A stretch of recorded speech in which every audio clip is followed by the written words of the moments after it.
उत्तर प्रदेश के नगीना से आजाद समाज पार्टी के सांसद चंद्रशेखर आजाद का एक पॉडकास्ट इस समय काफी चर्चा में बना हुआ है। धर्म और जाति से शुरू हुआ सवालों का सिलसिला कुछ ऐसा हुआ कि यहाँ पर दलित राजनीति के जरिए सांसद तक का सफर तय करने वाले चंद्रशेखर आजाद उसमें फंसते हुए नजर आए। कई सवालों का जवाब देने में वो उलझते रहे। उनसे हिंदू या हिंदुत्व से नफरत करने के सवाल जब किया गया तो उन्होंने वर्णवादी व्यवस्था पर प्रहार किया, बाबा साहब को पानी पीने का अधिकार दिलाने वाला करार दिया। और हालांकि इस दौरान जब सवालों का सिलसिला शुरू हुआ ही था तो नगीना सांसद अगले सवाल की तरफ बढ़ने की बात करते दिखे।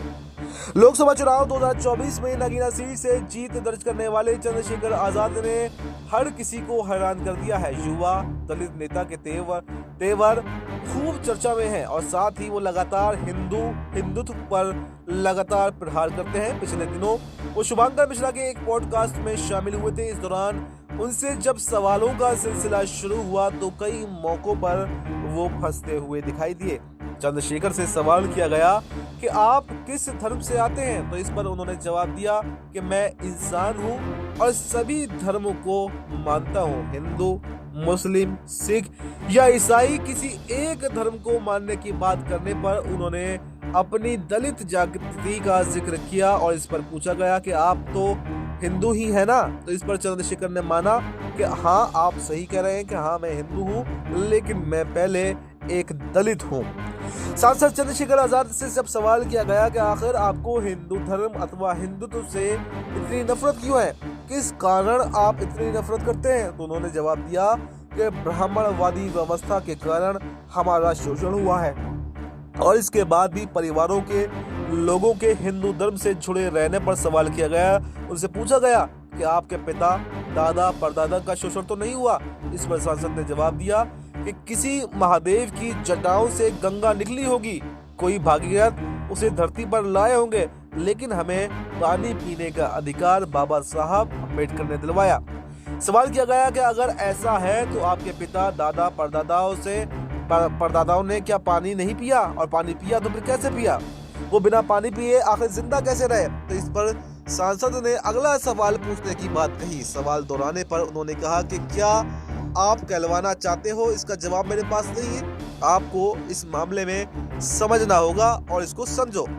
सांसद से उनके माता पिता और पत्नी के नाम पर जब सवाल किया गया तो उनसे पूछा गया कि आपके पिता का नाम गोवर्धन है, ये वृंदावन का प्रसिद्ध पर्वत और सनातन से गहरा संबंध रखता है। आपकी माँ का नाम कमलेश है, इसका अर्थ हुआ कमल पर विराजमान देवी।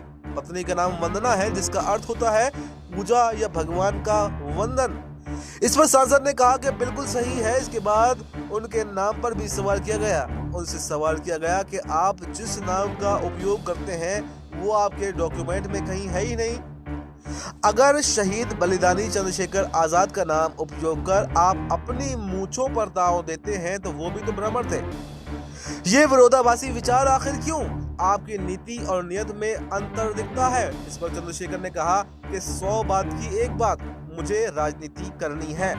इसके बाद पॉडकास्ट में उन्हें पानी भी ऑफर किया गया। कहा गया कि आप अगले सवाल से पहले चाहें तो। चंद्रशेखर आजाद ने अगला सवाल लेने की जगह कहा कि मुझे अभी जाना है, फिर कभी मिलेंगे। इस पॉडकास्ट में सवाल किया गया कि आप आखिर ऐसा क्यों कर रहे हैं, क्या यहाँ भी आपका शोषण हो रहा है, तो इस पर सांसद ने कहा कि बस अब मैं क्या कहूँ, आप खुद समझदार हैं। और इसके बाद उन्होंने हल्के फुल्के अंदाज में सामने वाले की जाति का जिक्र कर दिया।